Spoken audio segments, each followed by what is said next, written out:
Oh, I was waiting for a little something extra from Marcella, but I got good tunes, so I'm not going to complain. Welcome, everyone, to the last session of this year's Career Bootcamp Conference. I am Jennifer McDougall. We are going to play lightning round, ask a mentor, anything. I am excited by being here with my friends. I will introduce all of my friends who are here today and all our friends out in the audience. We are going to have a really, really great session. But I think because otherwise Josh is going to bust out of his skin.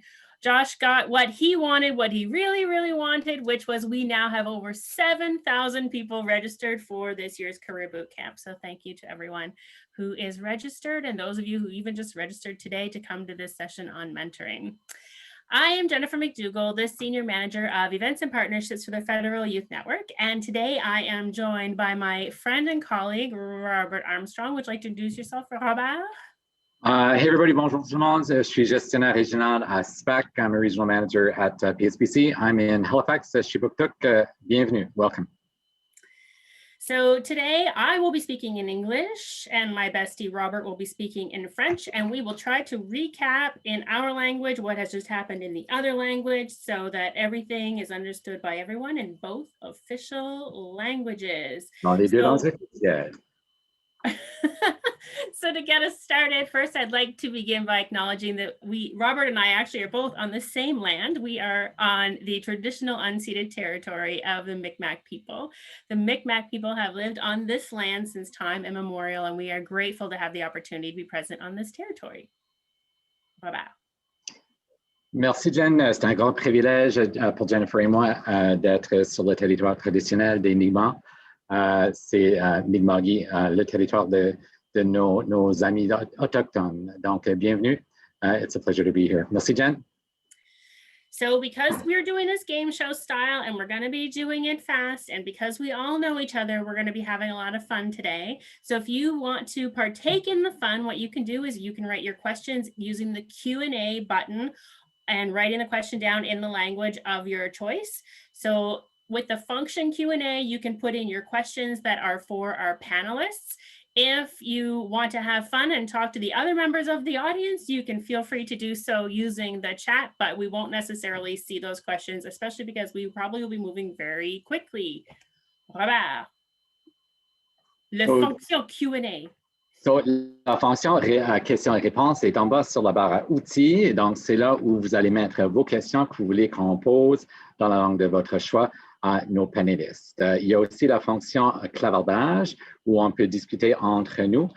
Mais attention, Jennifer et moi ne vont pas porter trop attention sur cet espace-là. On va vraiment être focusés, nous autres, sur les questions posées à nos panélistes.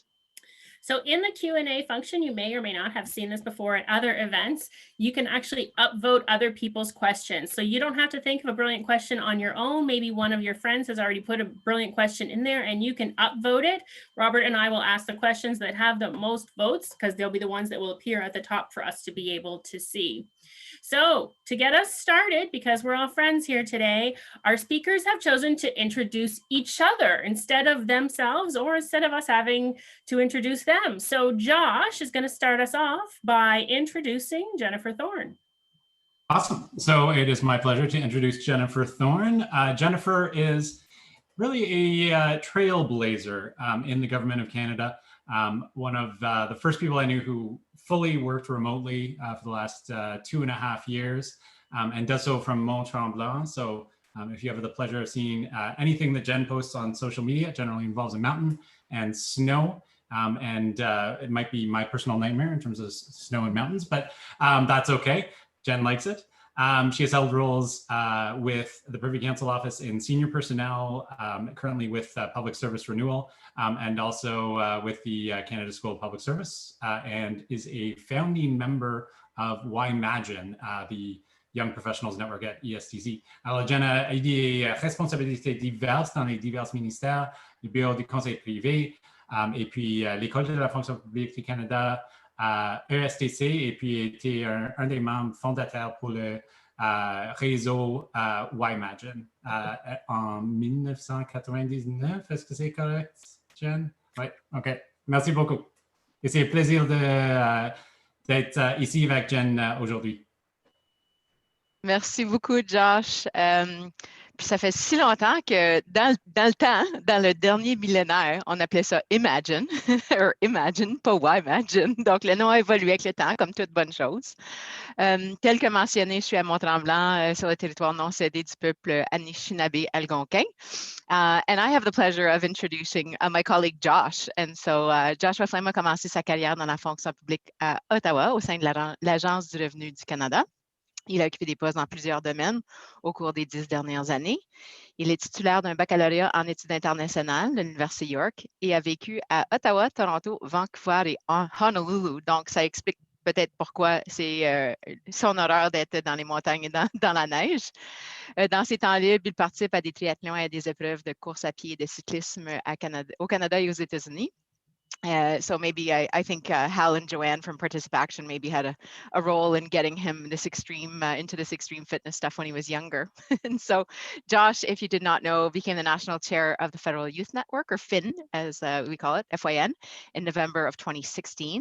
In March 2020, in response to the COVID-19 pandemic, he helped to launch the FYN Virtual Learning Series, an amazing achievement actually to have hosted over 75 webcasts from March to November of last year. This virtual edition of the Career Bootcamp has seen really great and amazing and mind-blowing, as Robert is showing, success under his leadership, as well as the rest of the team from the Youth Network. And I'm really grateful to get to have the opportunity to work with him so frequently, as well as the rest of the team, which is almost, you know, a family. And really, I just wanted to share that the pandemic has allowed me to get a backstage view of his new home. And so 2 comments on that front. So firstly, if you're lucky, if we're all lucky, we'll get a glimpse of his cat. And so just also, you may get a glimpse of my cat or dog or child, because they may tend to sometimes visit some of these sessions. But also, his house has features that I can only dream of that he's not showing right now. So I will just entice you to say, if you do maybe want to see the secret space in his house, then you'll have to get involved with FYN, and then maybe you'll have the privilege of seeing, you know, what I've seen. So with that, je cède la parole à mon collègue Jean qui va continuer avec les introductions. Donc, moi, j'ai l'honneur de présenter Nathalie Laviedas-Jourdouin. And I know Nat is extremely nervous about what I could possibly say. So I'm going to just start us off with just a little musical interlude to explain a little bit about Nat.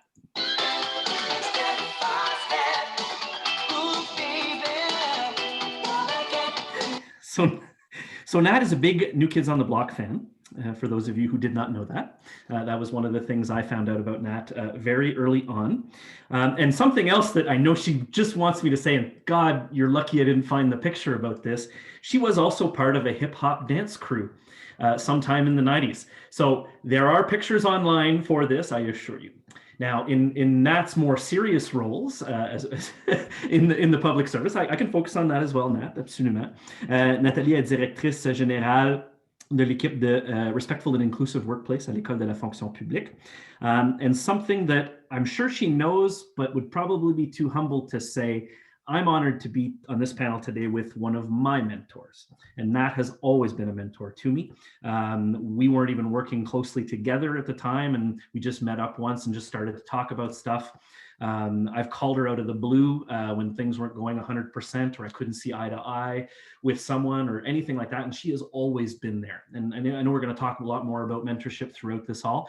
There is no level, there is no type of person who can be your mentor. It's the person that you need to help with maybe something you're not so good at. And Nat is a professional, someone I respect immensely, and her opinion always means quite a lot to me. So I'm very, very pleased to have the honor of being here today with my mentor, Nathalie Laviedas-Jourdouin.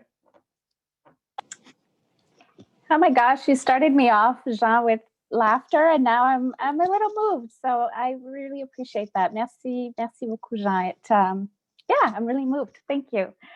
Wow. So now you have to be just as sweet about me. Let's go. Right. No pressure. No pressure. So as Jean said, we've been colleagues, we've been pals, we've really had each other's back. And I would say, so Jean's been at the school since 2012. He's been in the public service for 12 years, but he had a whole career before that in high tech, in marketing, and in sales. And we've been sort of colleagues and over time become friends. And so his substantive role at the school is Director of Learning for Government of Canada and Public Sector Skills, which essentially means that he's responsible for learning curriculum that gets at some of our functional specialists, whether it be HR, finance, audit, procurement, security, etc. Jean and I had an opportunity to work together very closely in 2017, 2018, which is where I got to know him a little bit better. And while I may be on the sort of boy band end of the 90s spectrum, I'll never forget Jean dressing up for Halloween. I was a fangirl of New Kids on the Block, and he was more like the heavy metal kind of rock guy. And so probably in high school, we would not be going in the same circles, but all these years later, we can sort of take a look back at that and smile and laugh. So I should say as well, Jean is the proud dad of two young ladies, 12 and 9 years old, which he's talked to me about before too, and who might appear behind him. And so ça me fait plaisir vraiment de partager cet espace avec lui et avec mes collègues également. Donc, merci beaucoup. All right. So we've done all the official business. Everybody in the audience knows the rules if they want to get involved. All the players know the rules. We're going to be honest and open. We're going to call each other out. So one rule is you can leave yourself off mute because we're hoping to go as fast as possible with our answers. So we're hoping for quick answers. One sentence would be ideal as your answer. And then Robert and I will summarize your answer in the other language and ask another question. So we're going to go super fast. So we've picked some basic questions to warm us up. So audience, don't be dismayed if you don't love these questions. We're going to start with the basics, and then we're going to get into the dirty stuff, the stuff you really want to know, the stuff you're putting in the chat. So let's get started. I've written some down. So, a lot of music in this particular event. This is good. yeah. And I'm glad. At first I thought that was the song from what's the Mockingjay? Was that the Hunger Games? It This is. is about to get nasty. Not Gonna like that. hurt. Okay, so I'll read the question in English, and the first question is for Natalie. So Natalie, give us a quick answer. What should mentees look for in a potential mentor, or what do you look for in a mentor? What's important? What's important for me is to find someone who has complementary strengths or skills, because in seeking out a mentor is to try and round out either experience or get advice on things that I may not be tackling on a day-to-day basis. Bon, parfait. Donc, ce que Nathalie dit, la question était comment, qu'est-ce qu'on recherche dans un mentor? Et Nathalie résume que c'est des forces, des compétences, des expériences qui sont complémentaires que peut-être moi que je n'ai pas. Donc là, la prochaine question va à Jean. Jean, comment puis-je approcher un mentor potentiel que je n'ai jamais rencontré, mais qui semble très intéressant sur les médias sociaux? Ben, par l'entremise des médias sociaux. Quelqu'un qui parle souvent dans les médias sociaux veut justement rencontrer des mentees, puis toi, tu veux un mentor. Donc, c'est une autre plateforme justement pour se rejoindre. So it's really another platform for you guys to get together. If someone's doing it on social media, you should go to them on social media and start talking to them. Understand that some things have to be direct messages, some things can't be all around. Donc, de s'assurer d'utiliser le bon médium et d'utiliser les bons outils justement pour communiquer avec quelqu'un. Si tu as quelque chose de personnel, utilise un message direct versus quelque chose de global. Perfect. Jean did his answer in both languages, but just to summarize it, if you find someone that you find intriguing on social media, if they're putting it out there, you might as well connect with them because they put it out there. So obviously it's not a secret, and feel free to reach out to people on the platform that they are sharing with you what is interesting about them. Next question going to Jen. Is the best mentor found within your workplace or on your team or somewhere else? In my experience, I do seek out people who are generally at least outside of my direct work unit, just to provide some external context and perspective, because I find that sometimes you can be too insular and be too close to the circumstance. So at least my advice and my experience has been to seek people outside, not to say that you can't benefit for some great insight and advice from those people that you work with, but for a specific mentoring relationship, I think a little bit more distance is helpful. Merci, Jen. Donc, pour le meilleur mentor, peut-être le meilleur choix est de trouver quelqu'un qui ne fait pas partie de son équipe très proche. Donc, comme ça, on peut chercher des perspectives qui sont un peu différentes et éloignées de la situation actuelle qu'on vit. Donc, merci, Jen. La prochaine question va à Josh. Le mentorat, Josh, devrait-il avoir lieu durant les heures de travail ou peut-être pendant notre temps personnel? Je pense que ça dépend des relations. Alors, si tu es avec quelqu'un dans votre organisation ou un leader dans le gouvernement du Canada, je pense que c'est de demander à lui qu'est-ce que c'est le meilleur temps de rencontrer. Ça peut être dans les heures de travail, ça peut être hors des heures de travail, mais espérer que la situation c'est assez court. Alors, si c'est pendant les heures de travail, que c'est peut-être 30 minutes, 45 minutes, mais pas des rencontres de 2 heures, parce que je pense qu'aucune gestionnaire a une capacité de dire comme allez prendre 2 heures pour le mentorat. Awesome. So the question was, should mentoring take place during work hours or on personal time? And Josh said it depends and it can be a combination, but to leave it to the director or manager who is the mentor to set the tone and to be respectful of the amount of time that they have, because they probably don't have a lot of time to give you. So be prepared when you go in there not to take up too much of their time and to get to work ASAP. Look how good our panelists are being so far. No one has interrupted anyone else, so I'm super proud. They're not feeling the pressure yet. They're not feeling the pressure. Don't worry, the hard questions are coming. We're still in the warm-up. We're going to stir the pot later. The next question is for you, Jean. What should a mentee do to make a great first impression on their mentor? My God, authenticity and be on time, definitely two things. Be very clear what you are looking for, what you want out of this relationship. If you don't have that conversation the first time you meet with somebody, even before you decide, yes, we're going to be a mentor, yes, we're going to be a mentee, you have to have that clarity, what you need from them and what you expect from them. It's like any good relationship. Without that, you're basically setting yourselves up to fail. Donc, pour résumer, Jean dit que, en somme, le rapport entre le mentor et le mentoré, c'est un peu comme une relation personnelle. Donc, ça prend beaucoup d'authenticité de la part de chacune des parties.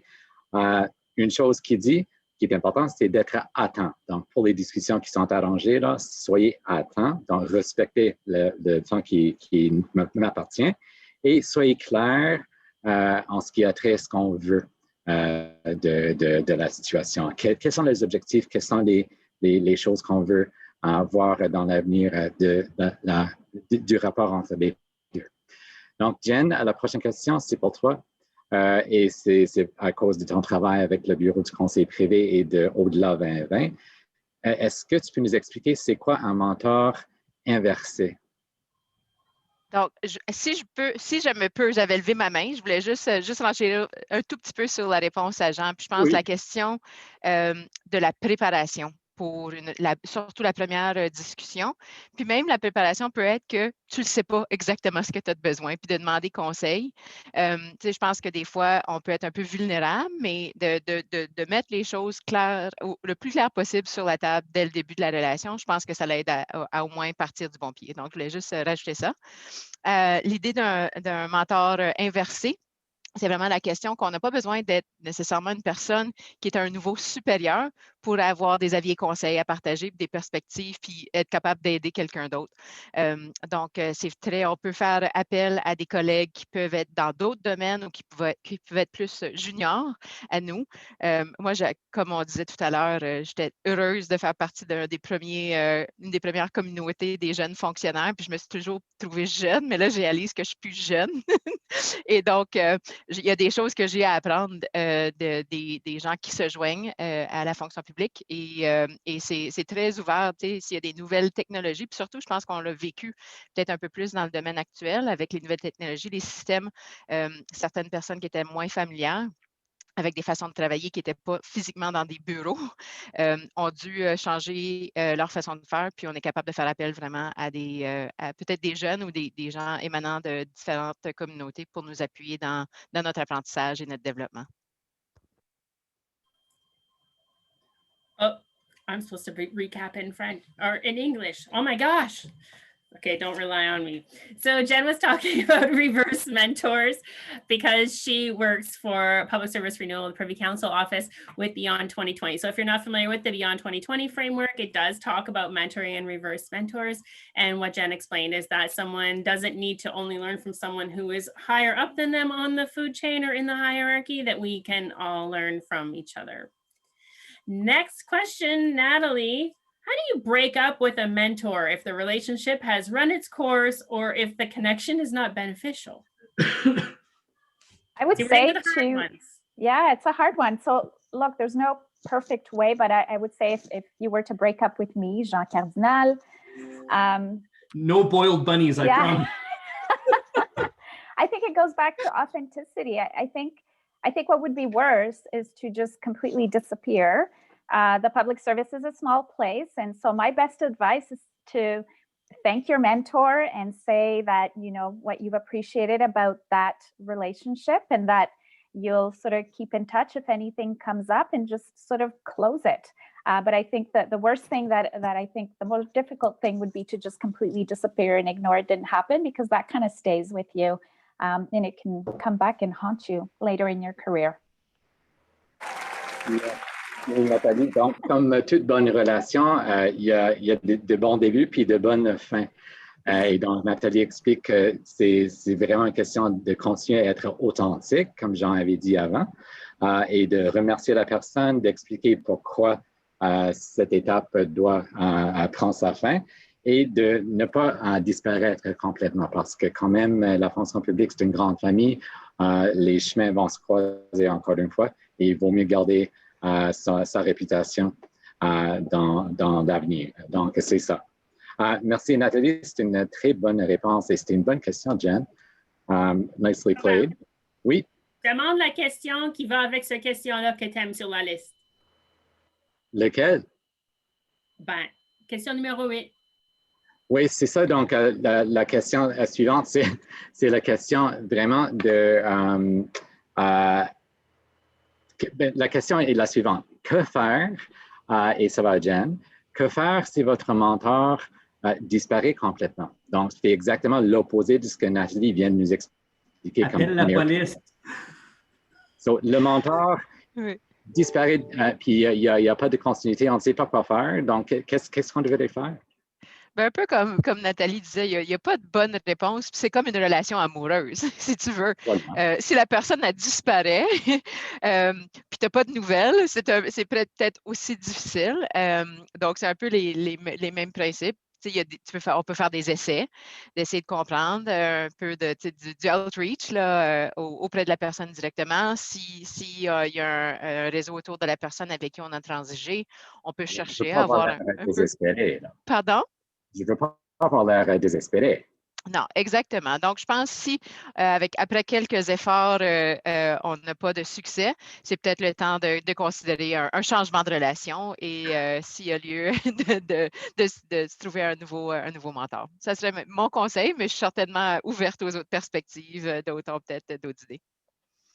So the question that Robert just asked Jen was, what should you do when your mentor ghosts you? When your mentor disappears from your life, should you stalk them and try to get them back, or should you just let it go? And she's already shaking her head. No, please don't stalk them. So try to reach out to them, see if you can figure out if it's just miscommunication. Maybe they changed departments and they're not getting your messages. Hard to say, but don't look too desperate is what Robert advised. So maybe it's time to look for a new relationship, just like in a real relationship when someone you love ghosts you. Okay. Can I add? Sorry, I wanted to add something. Since Jen was allowed to talk a little bit more, maybe I can as well too. Absolutely. No, but honestly, this is more from a mentor perspective. I would never just stop mentoring somebody. You can stop for a long period of time not having a conversation, but when you need something, it's that kind of open relationship. So I would say, even if you don't have a whole lot of time to give as a mentor, you know, the responsibility is kind of a career-long thing in my mind. Like if I've said yes to somebody, I take to heart what I said. So I think it's important to keep that for mentors as well, to be able to take pauses, but don't necessarily end it. I don't think anyone has to, you know, unless you're having a conflict, of course. Yeah. And Yeah, when your just friends because and you were Jean added keeping it. up with- Yeah, no, exactly. No, I might add in too, and like I might just suggest that if you totally get ghosted by someone, then is it really someone that you want to be your mentor? So maybe it is truly time. Maybe it's a sign that it is good to break up, and that because I think that it would be disrespectful for a mentor to do that. And so if they're that disrespectful to you, then I think it is time to move on. Maybe I can just add quickly from a sort of mental health and wellness perspective to say that sometimes people are not getting back to you because they're on sick leave, they're away. And if you're not within their department, you might not know that they're away. So you can follow up with their, if they have an admin, an EA, follow up with them. But there might be circumstances where it's completely, they're on sick leave for the next 7 months and you just don't happen to know. So don't take it personally. Okay. Josh, we were having fun talking about relationships and ghosting. Okay. So Josh, my next question is for you. And I know you can do this really easily, but I'm going to ask the others to jump in after he answers his question. Josh, name 5 networks in the GC where people can get involved.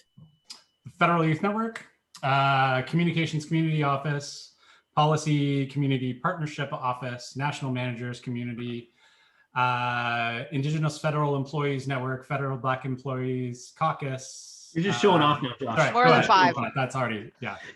You're running out of all the good ideas for us. I'm going to go with a different one. Getting involved. I've been involved with the GC Government of Canada Workplace Charitable Campaign for at least 10 years. The amount of people I've met from just doing that volunteer work is huge. So get involved with the culture of your organization, and you'll see that mentors will come from there. People who sit somewhere completely different, do something completely different, all of a sudden can just prop up because you share that commonality. So get involved.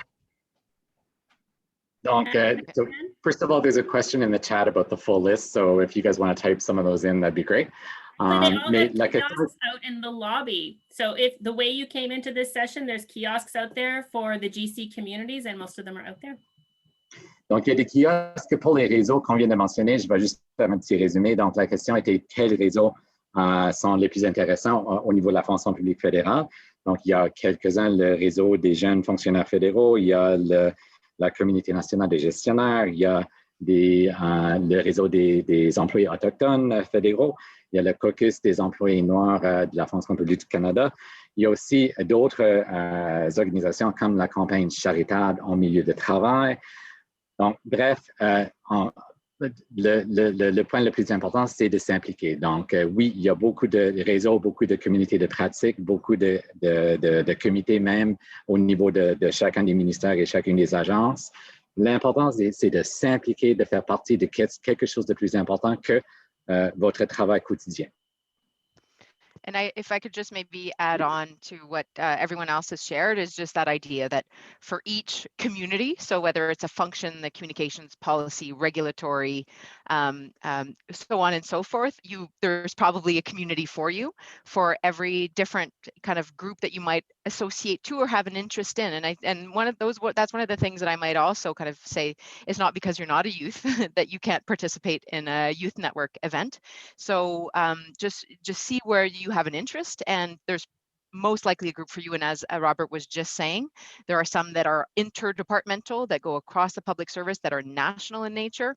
And then there are some that are limited to your own organization. So I think the opportunities are endless. You just have to be kind of curious in terms of searching them out and testing them out, because you might kind of try in one and just feel that it's not for you. A little bit like, if you were in high school, the clubs that you might have joined, and liked or not liked, same kind of thing here. And hopefully you will have something to contribute and also get from those. And then I'll also make a pitch that not necessarily from communities, but the school, even from all of the learning events, and they've got, something for everyone almost every single day of the week.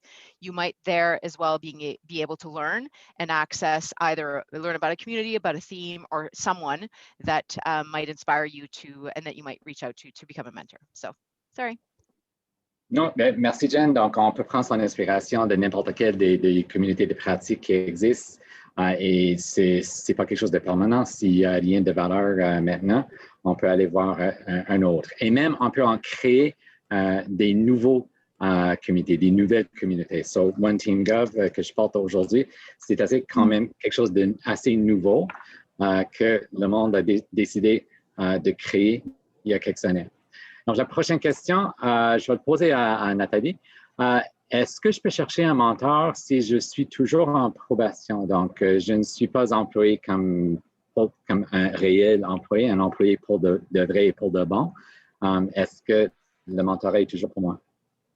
Je dirais absolument. Puis d'ailleurs, je pense que ce serait bénéfique dans la mesure où cette personne peut vous conseiller par rapport aux bonnes pratiques, aux bonnes façons de faire, s'il y a des ambitions pour devenir une personne indéterminée à la fonction publique, quoi que ce soit. Donc, il n'y a jamais un mauvais moment pour demander. Puis moi, je pense en fait c'est idéal. Et d'ailleurs, ça montre aussi un engagement à s'intéresser au milieu de travail, un engagement à vouloir se dépasser, à se développer. Donc, ça augure bien, je pense, d'avoir cette initiative-là. So the question that Robert asked to Natalie was, can someone who is still on their probationary period get a mentor? And Natalie said, absolutely, because they may help you to navigate those waters towards becoming an indeterminate employee. There are so many questions in the chat. I had disappeared for a moment. So not the chat. I'm trying not to look at the chat actually, but the Q&A function where you're supposed to be voting up your questions. So let's look at a couple of those because Robert and I do have a healthy list, but we do want to make sure that we cater to the audience and see what everyone is talking about. So one of the questions was, what is the best path in the government of Canada to learn French from zero to hero? Whoa. Does anybody want to take that one on? Jean, you're nodding. Sure. Go ahead. Absolument, absolument. Puis, je vais essayer de répondre en français, étant donné que ça a été posé en anglais comme une première pratique. C'est de parler avec le monde. C'est de s'impliquer, get involved with the people who are French, if it's French, or vice versa if it's English. I've never seen an Anglophone get angry at a Francophone for trying, and I've never seen a Francophone get angry at an Anglophone for trying. So don't be afraid to give it a shot, and practice makes perfect. You can sit there, read books, do things. I would say full immersion is the best. You know, getting into a group of people who are mostly Francophones where you're forced to speak constantly. And there is no hero in language, and there is no zero as well. Je pense que l'effort, doing the effort to speak in someone else's language is usually what's the most appreciated. And the more you practice it, the more you hear other words, the more your vocabulary gets better, and you can move on. So I would say just keep talking. It's the best way. Jen veut ajouter quelque chose? Yeah. Pour ceux qui me connaissent, ils sachent que pendant plus de 10 ans, j'ai été professeur d'aérobie aussi. Donc, je voulais aussi utiliser l'analogie de l'entraînement musculaire. Donc, si on ne met pas les efforts pour s'entraîner, if you're not putting in the effort in terms, you want to be fit and you want to, if you don't exercise, then you're not going to get more fit. So it really is a personal commitment and taking the time. And I couldn't agree more with what Jean was saying. That has been really my perspective. And I think people would be surprised at how open and understanding others are and how willing they are to support in that environment. It's not always easy to access language training. I recognize that, but it's just not easy to access any kind of training sometimes that we might wish to have. And so, so there's things that can be done in the workplace, but there's also kind of personal commitment even outside of the home, and to be committed to that, because all of those little steps will help. Perfect. So, beaucoup de bons conseils pour ceux qui veulent apprendre le français, mais ça s'applique dans le cas des deux langues officielles. Right? C'est vraiment la pratique, être très réaliste sur les objectifs et faire beaucoup de résultats, chercher tous les outils qui existent. Give me a call, I'll hook you up with n'importe quel outil. J'ai une longue histoire là-dedans. Jennifer, si je peux, je vais prendre la question en français qui a le plus de votes dans le Q&A. Puis je vais le poser en français. C'est une très bonne question qui nous vient de Karen Thibault. Elle dit, elle demande, qu'est-ce que vous pensez des nouveaux employés qui sont plus âgés et qui ont rejoint la fonction publique peut-être plus tard dans leur carrière, donc à mi-carrière? C'est une très bonne question. Est-ce que ça vaut toujours la peine de devenir un mentor pour quelqu'un qui se trouve dans cette situation? Je pose la question à Jean. Ah, c'est beau, oui, excuse, je pensais que tu avais dit Jen, mais non, regarde, puis je m'entendais là-dedans. Moi, j'étais dans le secteur privé pour les 15 premières années de ma carrière et j'ai rejoint la fonction publique à mi-carrière. C'était une décision plus familiale, que je dirais, mais c'était une décision qu'en parlant avec quelqu'un qui est devenu un mentor, que je suis arrivé à la conclusion que c'était peut-être pour moi aussi à le faire. So I would say it's even more important if you're coming into a new organization like the federal government, which is so huge and has its own way of doing things and so on and so forth. The more people you connect around you who know that environment, and again, it comes back to, we reference managers or executives as mentors. No, anybody can be a mentor. I have a mentor who is 3 levels under my particular classification, but they're my mentor on work-life balance because this person's got it. And I consider them a mentor for that one topic. And I'd say it's the same thing. Coming in from the outside, you can bring your private sector mentality, and trust me, there's a lot of good that came from that. And I was able to, make a name for myself utilizing that. But at the same time, I needed to learn the government side as well too. So all of a sudden it becomes who's the mentor, who's the mentee here? I don't know. So consider those for sure. And I would say anyone who comes from a different environment adds diversity to the conversation, adds diversity to the decision making, and you'll only make better decisions with that. Bref, la réponse est oui, Karen. Oui, pour toutes sortes de raisons. C'est pas seulement pour des raisons professionnelles qu'on cherche un mentor, mais c'est aussi pour en savoir plus sur la culture de la nouvelle de l'agence ou du ministère et d'en apprendre plus sur nos façons de vivre comme fonctionnaires. Jen. Désolée, j'aime ça parler, vous l'avez peut-être remarqué. Mais I thought I might be able to share perspective too, just from some of the seats that I have sat in and the privilege that I have at PCO. Having worked in the senior personnel secretariat before coming here, that's the place where we bring in all the DMs and associate DMs and people from who head up the Crown corporations and all of what we call GICs. And I can say that we bring in people from outside sometimes, and they do seek out mentors to help support them. So it happens at the most senior level. So should be absolutely no shame at whatever level, and I think it should be encouraged from that perspective. So just wanted to share that.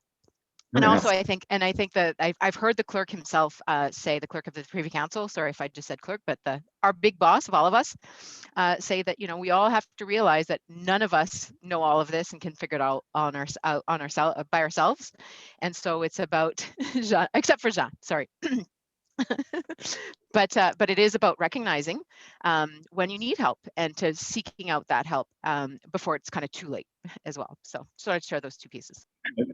Merci, Jen. Donc, si le monde ne comprend pas, la Jen côtoie les gens les plus importants de la fonction publique du Canada et elle cite de façon assez personnelle le greffier lui-même, notre big boss, là, et il dit qu'on n'est pas seul. Il faut vraiment chercher d'autres qui vont nous aider dans nos parcours. Donc, merci, Jen. The other Jen, go. Prochaine question. Well, I'm glad that I got a second to kind of look at what kinds of questions are coming in, and I'm going to summarize a couple of them together because I think that the theme is common enough. There's some folks who say, how do you know what you want to be when you grow up? So some of us are mid-career and we're like, this is not what I wanted to be when I grow up. Some of us are mid-career and we're like, I don't know what I want to be when I grow up. And some of us are early in our career and think, do I have to grow up? And if so, what do I want to be? And so let's hear some advice from some mentors, because I think that for a lot of us, that's why we get a mentor, is because we just feel lost and disengaged and like we're not sure what's going on and why we are feeling that way. So let's talk about what a mentor would ask you or what you would have in those discussions about how to figure out what you want to be when you grow up.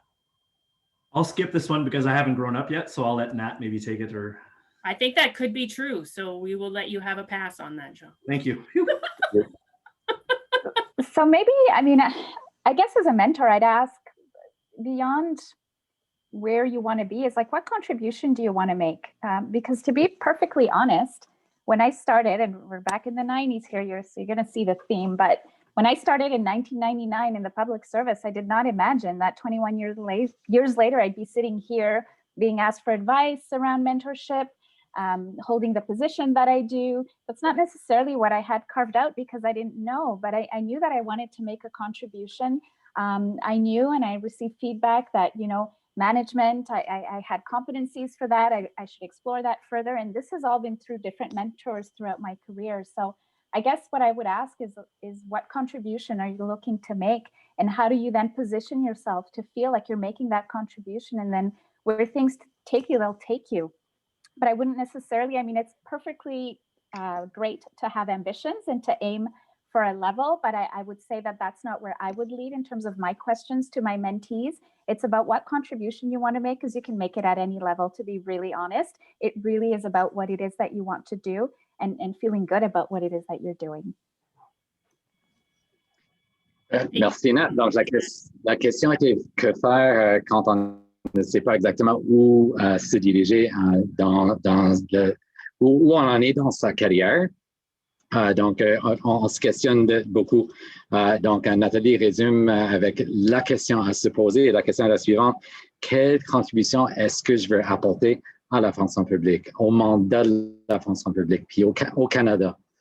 Est-ce que j'ai une contribution à faire? C'est probablement le cas que j'ai d'autres choses à faire avant que je prenne ma retraite. Et quelles sont ces choses-là? Et c'est effectivement en discussion avec un mentor qu'on peut découvrir et élaborer un peu sur les réponses à cette question-là. So, merci, Nathalie. Est-ce qu'on va aller à la... Oui, vas-y, Josh. Awesome. One book, Find Your Why. It's a workshop by Simon Sinek. Yeah. Sinek. Marcella can pop the link in the chat. But it's a workshop to go through and kind of pick out the key stories of your life. What contributed to you being where you are now? And to be able to kind of dissect that and say, okay, well, what are the biggest factors of these key stories, of, you know, the things that are, you know, living in my head rent free, as we say. And to be able to then say, okay, well, how do I apply this to my career? So I found it a really useful exercise. I think after I did it, I was like, you know, I don't actually have any care if I ever become an EX. What I care about is working with good people and being in an environment where I will be happy and contributing and bringing value to the public service. Doesn't matter if that's at the level I'm at now, as an EX, as a DM.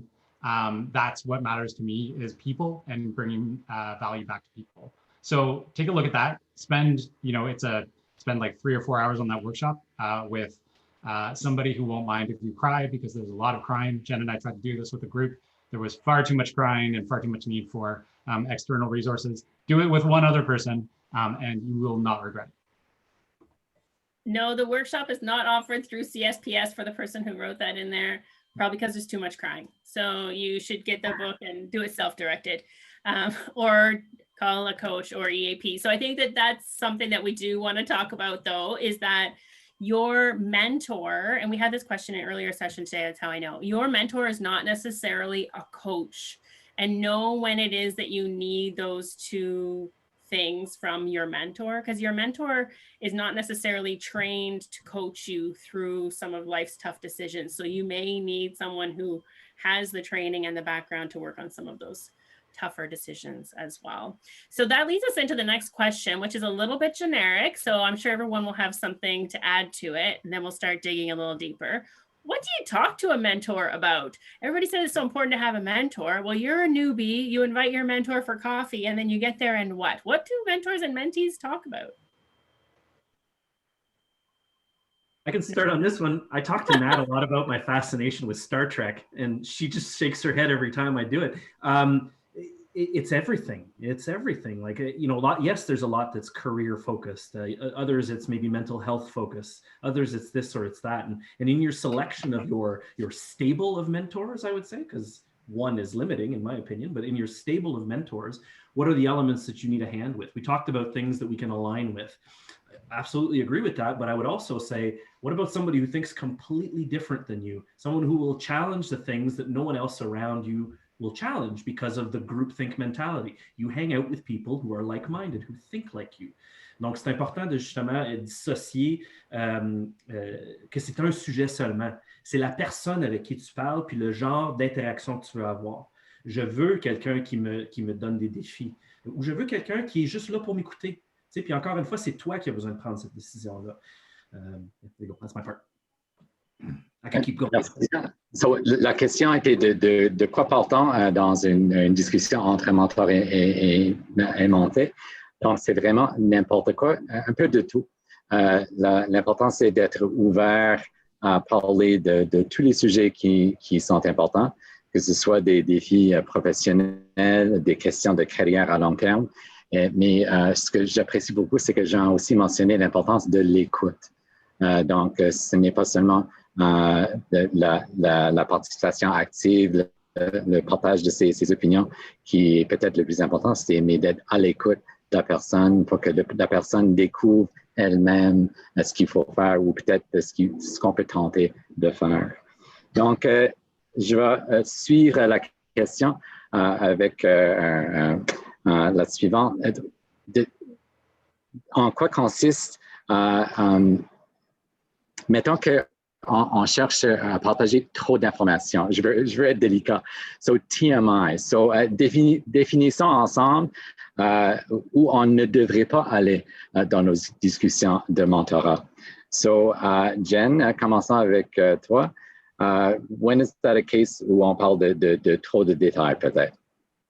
So I'm certainly going to want to have my other colleagues weigh in if they have views, because I, have some thoughts, but I'm by no means an expert. I would say as public servants, we definitely should be keeping in mind the code of values and ethics in terms of, what it is that we're sharing. If you work in, for example, in an environment that, talks about security, you've got, you want to be sharing some of those details, like if it's inappropriate to be sharing them. So it's really a question of applying some of that just kind of normal and sound judgment and discretion. But I think it's, in kind of like all relationships, you have to have boundaries. We are adults as well, and we have to have that confidence to if you're a mentee or mentor, depending on kind of who's maybe going too far, to cut some of that off. I do want to recognize, though, as well, that, some of the things that I've been hearing and seeing through my interactions with folks during the pandemic is that this is a really difficult time, and we're not working kind of from home in a normal time, and it's not normal work. We're all working during a pandemic. And so people, we're all humans, and we all, come to work unless, Natalie is so perfect that maybe she is a robot and I just haven't realized it yet. But we are all humans, and we bring those perspectives, and I think we're seeing kind of different scope of people as well. Whereas before you could kind of, as you were coming into the office, you would bring a certain person of you or persona that you kind of almost chose, that what you kind of displayed. Now people are seeing into your homes. It's become much more intimate, if you will, in some levels, and that might be good and bad in some other ways. And so I think it's just about kind of having those honest conversations.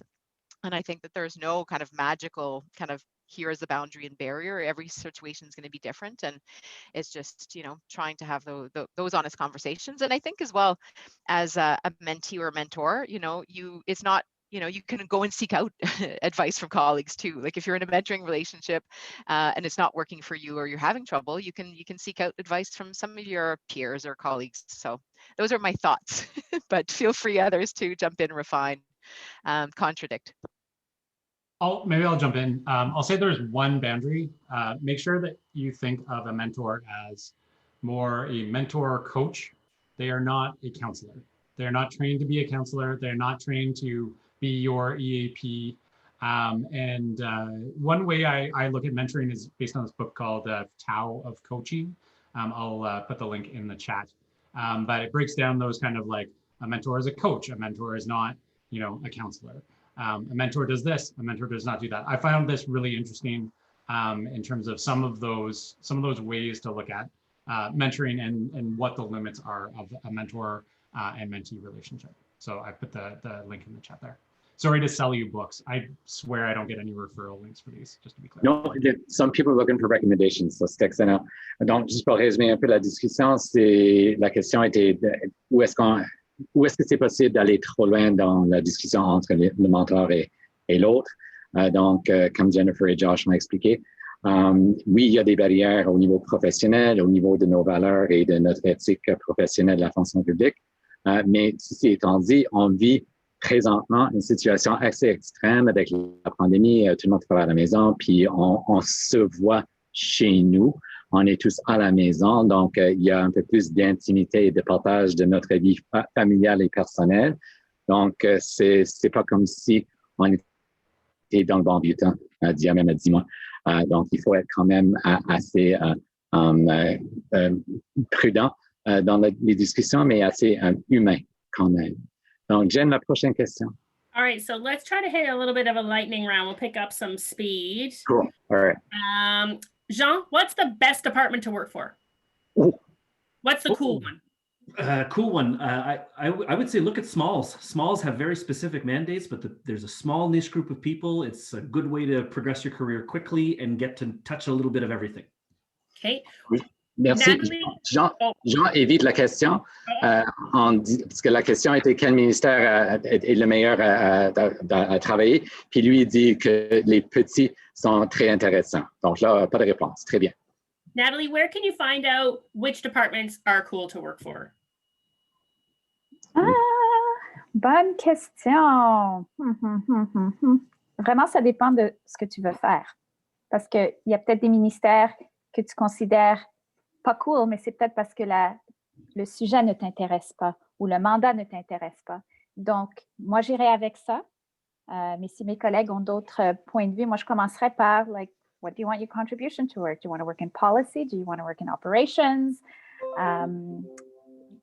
Yeah. Moi, je dirais, pose la question sur la culture de l'entreprise aussi. You might love the topic, but if the culture of the organization is very different, regimented, and again, I don't want to point fingers, but like, let's say D&D is a very, military style thing, and you're a creative thinker and out there, and is it the best fit for you? Again, ask questions about the culture during your interviews and to your mentors and colleagues. Donc, c'est bien. Donc, la question était comment choisir le ministère qui est le plus court. Nathalie et Jean disent que ce n'est pas ça. L'important, c'est vraiment le match entre ses aspirations professionnelles, la contribution qu'on veut apporter à la fonction publique. Et il doit y avoir un ministère, au moins un, qui match ses aspirations professionnelles. Et ça va être ça le choix. Je vais poser une question. C'est un peu la même chose, mais Josh, on ne parle plus de ministère, on parle de poste. Comment est-ce que je sais qu'un poste ou un emploi n'est plus bon pour moi? Je pense que quand tu as un sens de comme dread à chaque jour, que c'est comme, oh, c'est une autre journée du travail, à cet ministère, oh non, qu'est-ce que je vais faire? Je n'aime pas les personnes que je travaille avec, je n'aime pas la culture. C'est le temps de partir. Tu n'apportes pas beaucoup à une organisation quand tu es misérable et l'organisation ne peut pas apporter des bénéfices à vous quand tu es misérable. Alors, quand c'est le cas, partir à une autre place et faire comme un self-assessment, comme essayer de voir comme pourquoi est-ce que je suis misérable dans ce type de travail. Et est-ce qu'il y a des choses que je peux improver dans la culture, dans les tâches?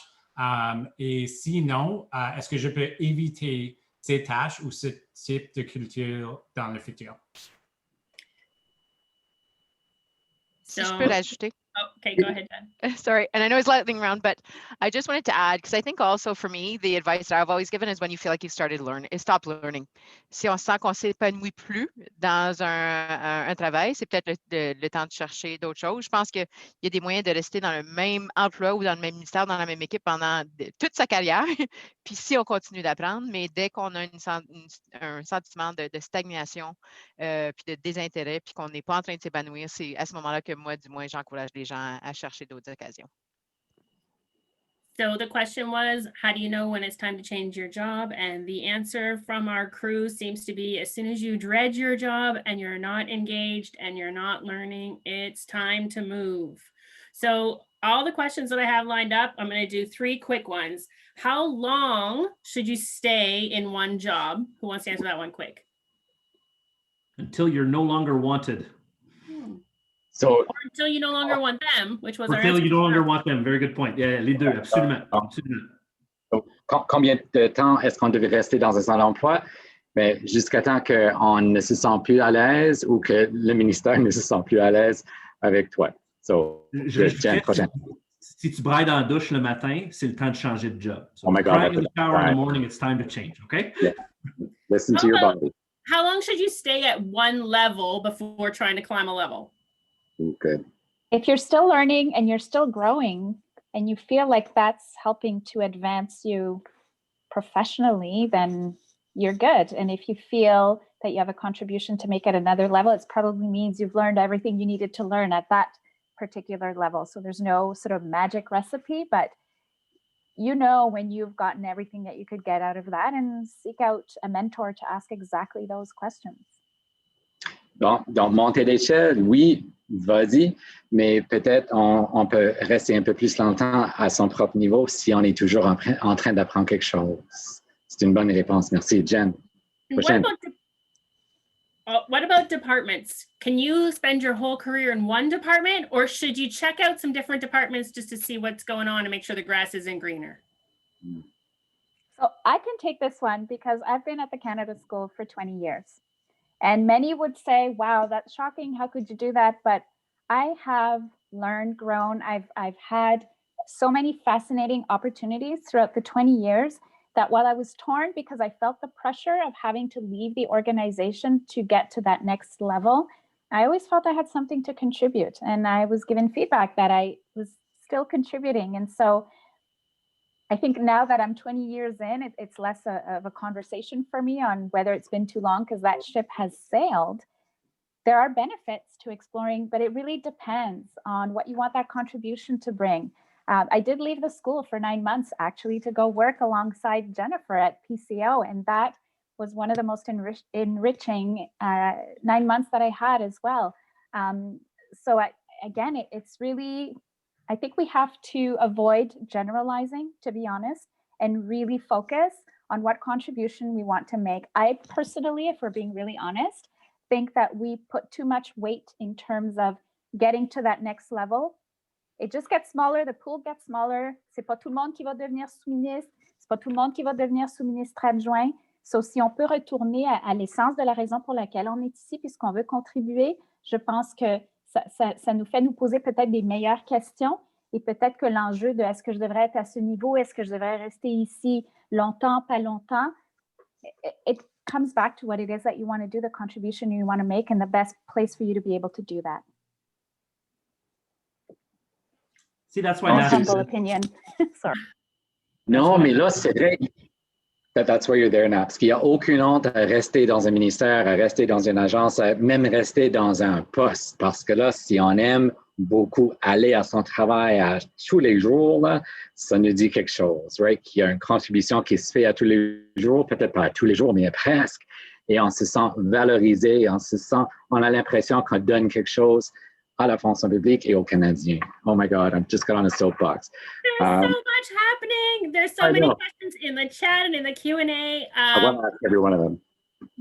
Just so you do know, though, we will say this at the very end, there is a networking session right after this back in the platform that you all came in on. I'll be there. Josh will be there. I might be able to convince Robert to come in for a bit. Our team will all be there. We can give you the resources and we can carry on this discussion. Maybe some of our mentors will show up, but these are all really, really important things. And they're things that you should be talking about with people on your team and your leadership every day. There's a couple questions I want to get to and we're out of time, so I'm going to go quick. The first question at the top of the list talks about being indeterminate. And I think that we can all agree that once you're indeterminate, the landscape changes because you're not so much scrambling to keep a job, because then you have a job and then you get to kind of chase your passion instead. But let's talk about the difference between being a specialist and a generalist. What do you guys think about that, friends? Maybe I'll start and just say, sorry, and then to Jen.